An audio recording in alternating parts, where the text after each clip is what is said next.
Kita kembali sedikit ke damp force vibration. Di pembahasan di video sebelumnya sudah kita sebut bahwa untuk damp force vibration ini adalah pola umum jawabannya, pola umum untuk solusinya, di mana ada dua komponen di sini, ada dua suku, yaitu yang pertama, yang bagian ini kita sebut sebagai homogeneous solution, lalu kemudian untuk bagian yang ini kita sebut sebagai particular solution.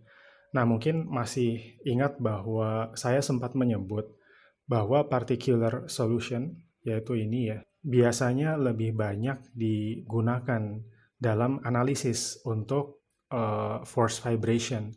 Nah, kenapa seperti itu? Karena untuk homogeneous solution, dia memiliki komponen eksponensial. Komponen eksponensial ini ketika T-nya mendekati angka yang sangat besar, maka ini membawa homogeneous solution menjadi 0, menjadikan ini habis ya, 0. Nah, oleh karena itu nanti ketika T-nya sangat besar, yang akan tersisa itu hanya yang particular solution. Nah, kita coba kembali membahas lebih dalam ya. Nah, kalau seandainya solusinya hanya tersisa particular solution, maka tentu banyak sekali yang bisa kita coba analisis. Saya coba tuliskan ulang. Jadi ketika T-nya menjadi sangat besar, solusinya menjadi X total ini hanya menjadi X kapital, terus kemudian cos omega T minus theta. Nah, ini adalah solusinya. Dan biasanya kita akan coba fokus hanya ke X kapitalnya, karena ini dia menandakan sebagai besaran maksimum osilasinya. Besaran maksimum osilasinya. Jadi kita bisa coba fokus ke berapa sih besaran maksimum osilasi dari kondisi damp force vibration ketika T-nya menjadi sangat besar. Kita coba bagi menjadi dua kasus, yaitu kondisi undamp, tidak teredam, dan juga kondisi teredam. Nah, sempat saya bahas bahwa untuk kondisi tidak teredam, X kapital ini, dia rumusnya adalah F0 dibagi dengan omega N kuadrat dikurangi omega kuadrat. Ini bisa kita coba manipulasi rumus ini, kita coba buat lebih cantik ya, agar lebih mudah untuk dianalisis. Kita kalikan dengan 1 per omega n kuadrat dibagi 1 per omega n, ini n ya, omega n kuadrat dibagi 1 per omega n kuadrat. Nah, dengan demikian, ini akan menjadi X kapital sama dengan F0 dibagi 1 minus omega dibagi omega n kuadrat. Ini bakal menjadi suatu rasio. Dan lalu berikutnya, dengan kita coba substitusi ya, karena F0 itu sama dengan F0 kapital dibagi M. Lalu kemudian F0 kapital itu sama dengan K dikalikan dengan displacement statis ya, static displacement.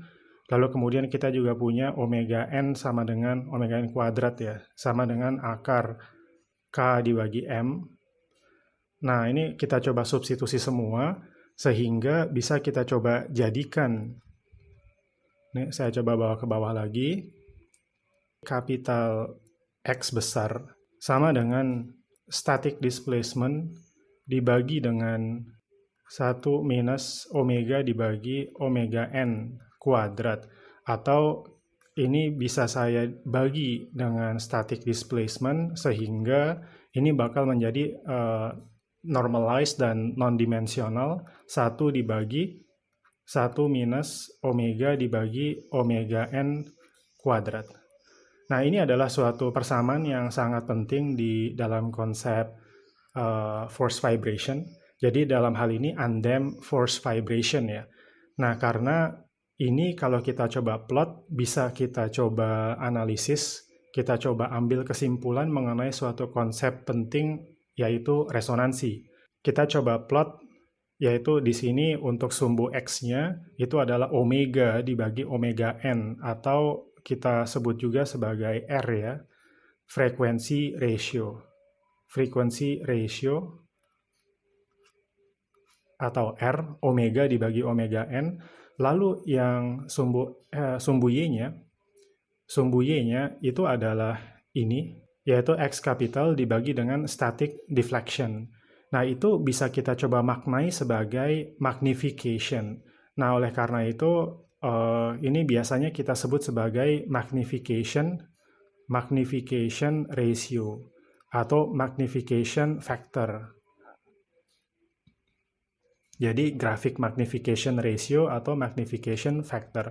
Nah, ingat bahwa X capital itu tadi adalah amplitudo besaran maksimum osilasi. Maka ini bisa kita maknai sebagai output. Nah, sedangkan ini adalah besaran inputnya, static deflection. Nah, oleh karena itu bisa kita maknai ini sebagai seberapa besar dengan input static deflection, dia menjadi output defleksinya. Itu diperbesar berapa kali lipat. Itu maknanya magnification ratio atau magnification factor. Nah, sebagai contoh, ketika misalnya frekuensi ratio-nya adalah 2. Ketika frekuensi ratio-nya adalah 2, berarti kan omega dibagi omega n-nya sama dengan 2. Atau omega, driving frekuensinya itu adalah 2 kali dari omega n. Dari natural frequency. Nah, ketika itu, maka nilainya sekitaran ini. Jadi, magnification-nya sekitar 0,5. Jadi, dalam kondisi seperti ini, magnification sama dengan 0,5. Atau, dengan kata lain, besaran maksimum osilasinya itu adalah 0,5 dari static deflection-nya. Nah, apa yang terjadi ketika frekuensi ratio-nya adalah 1. Ketika frekuensi ratio-nya adalah 1, maka magnification-nya bisa kita lihat dia tak hingga. Jadi magnification-nya sama dengan tak hingga. Nah, ini yang kita sebut sebagai resonansi, resonance. Ini yang kita hindari dalam konsep pengendalian getaran. Kita tidak ingin misalnya punya mesin, dia mendapatkan driving frekuensi, eksitasi ya, dari luar, lalu kemudian dia menjadi berosilasi dengan amplitudo yang sangat besar. Nah, kalau seandainya seperti itu, mengalami resonansi, maka tentu akan rusak mesinnya, pegasnya akan rusak, strukturnya akan rusak, dan sebagainya. Oke, baik. Sedikit kembali ke tadi 2 kategori sempat saya sebut ya, bahwa ini tadi yang kita bahas adalah kondisi untuk undamp. Nah, bagaimana dengan kondisi damp? Bagaimana dengan kondisi teredam? Saya coba tarik garis dulu biar clear ya. Jadi ini tadi yang rumus sebelah kiri adalah kondisi undamp. Nah, sekarang adalah kondisi damp. Untuk damp, jadi rumus untuk X kapitalnya itu adalah ini ya, yang sudah sempat dibahas di video sebelumnya. Nah, kita pun dapat melakukan hal yang sama, prinsipnya sama persis dengan yang kita lakukan, yaitu manipulasi terhadap rumus X kapital ini, sehingga kita dapatkan kali ini bentuk rumusnya seperti ini. Jadi, bentuk rumusnya seperti ini, di mana kita lakukan hal yang sama ya, kita lakukan normalisasi. Kita lakukan normalisasi sehingga yang kita dapatkan ini adalah suatu ekspresi, suatu rumus yang non-dimensional. Dan kalau kita coba lakukan plotting, kita mendapatkan hal yang sama, yaitu magnification factor, grafik magnification factor hanya saja untuk kondisi damp, yaitu kondisi teredam. Saya coba kopikan di sini. Ini saya coba agak ke bawah aja ya.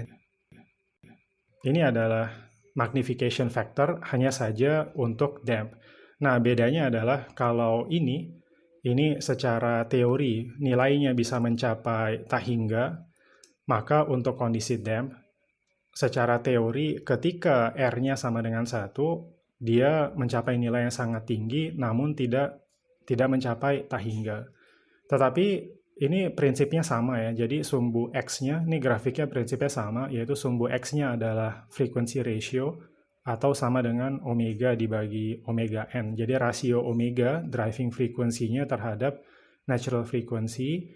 Nah, sedangkan yang di sumbu Y-nya, ini kalau di sini tulisannya adalah normalized amplitude. Jadi seberapa besar dilakukan magnifikasi. Nah, tetapi dia non-dimensional. Jadi tidak ada unitnya. Sama persis, jadi yang bisa kita lakukan analisisnya ketika R sama dengan 1, dia akan mencapai nilai yang sangat tinggi. Nah, tetapi ada faktor tambahan, yaitu damping ratio atau zeta ya. Jadi ketika zeta-nya 0,1, ini disebutkan di sini, maka sekitar mungkin nilainya 5 ya. Normalized amplitude-nya 5. Nah, sedangkan kalau kita coba tambahkan zeta-nya, ini 0,25, jadi puncaknya di sini. Lalu kemudian, atau gini, saya coba tarik garis lurus di sini ya. Maka intinya dia akan berkurang, normalized amplitude-nya akan berkurang seiring dengan bertambahnya nilai peredaman. Zeta-nya kita semakin tambahkan 0,5, 0,7, gitu. Nah, prinsipnya, jadi kalau kita coba simpulkan, sedikit analisis dari magnification factor grafik ini ya. Jadi bisa kita coba lihat kalau seandainya kita punya suatu mesin, suatu alat, suatu struktur yang memiliki frekuensi ratio mendekati 1, itu hal yang tidak baik ya untuk struktur gitu misalnya, maka ada 3 strategi. 3 strategi, ini secara teori ya, apa yang bisa kita lakukan agar menghindari resonansi. Jadi berdasarkan teori, yang nomor 1 tentu kita bisa ubah omega, yaitu driving frekuensinya dari luar. Ini bisa kita rubah kalau memungkinkan. Nah, lalu yang kedua, kita juga bisa ubah omega n-nya. Omega n-nya bisa kita rubah entah mungkin stiffness-nya, massanya, ini bisa kita ubah. Lalu yang berikutnya, nomor 3, yaitu zeta-nya kita rubah. Jadi zeta-nya bisa kita tambah dari nilai rendah 0,1 misalnya ke nilai yang lebih tinggi 0,5. Ini adalah strategi umumnya. Oke, selanjutnya ini ada sedikit contoh soal.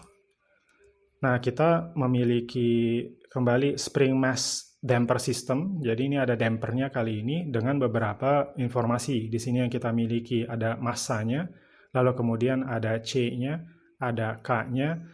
Nah, yang ditanya adalah, ini perlu kita garis bawahi di sini, steady state response.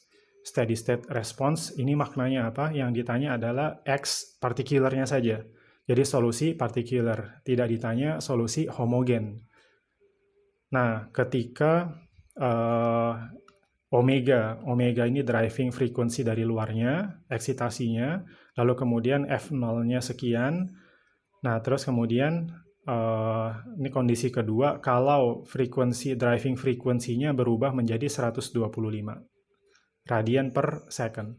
Oke, kita coba langsung hitung ya beberapa hal yang bisa kita ketahui dari sini. Omega n sama dengan akar K dibagi M. Nah, ini dari sini kita dapatkan 132 radian per second. Oleh karena itu, kalau kita coba berikan driving frequency sebesar ini, sama ya, oleh karena itu R-nya atau omega dibagi omega n-nya sama dengan 1. Nah, ini adalah kondisi resonance yang tidak kita inginkan. Nah, ditambah satu lagi, kita bisa coba hitung zeta ya. Zeta sama dengan C per 2 akar MK, yaitu sama dengan 0,0085. Nah, ini adalah kondisi underdamped, dan nilai zeta-nya sangat kecil. Jadi peredamannya bakal sangat kecil. Nah, oleh karena itu, ini kalau ditanya, kan yang ditanya adalah steady state response ya. Nah, steady state response dalam kondisi damp, teredam, ini kita kembali ke pembahasan yang tadi.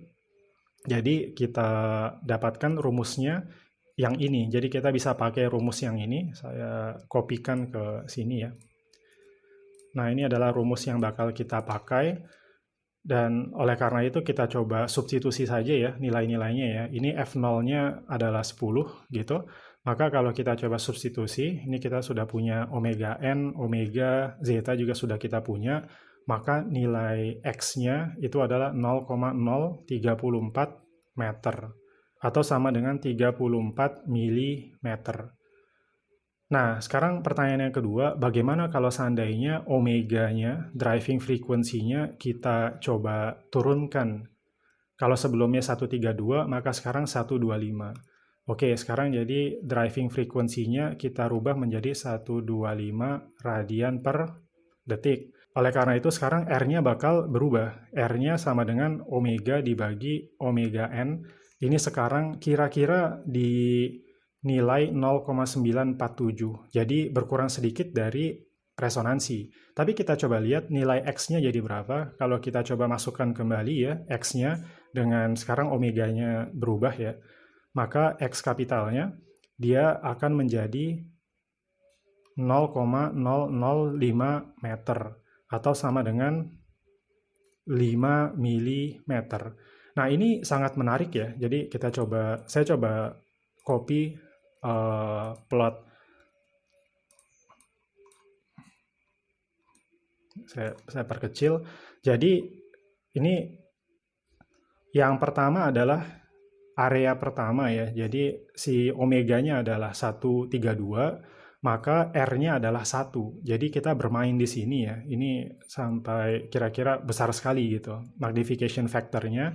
Nah, namun di kasus yang kedua kita coba kurangi sedikit saja omeganya menjadi 125 sehingga bergeser sedikit gitu, bergeser sedikit ke sini. Nah, tetapi ternyata magnification factor-nya berkurang sangat drastis. Awalnya 34 mm berkurang hingga berapa ini? 7 kali lipat gitu. Jadi dengan berkurangnya driving frequency sedikit saja, hanya sedikit, tetapi ternyata amplitudo dari outputnya bisa berkurang hingga 7 kali lipat. Nah, ini kira-kira konsep bagaimana kita perlu menghindari resonansi.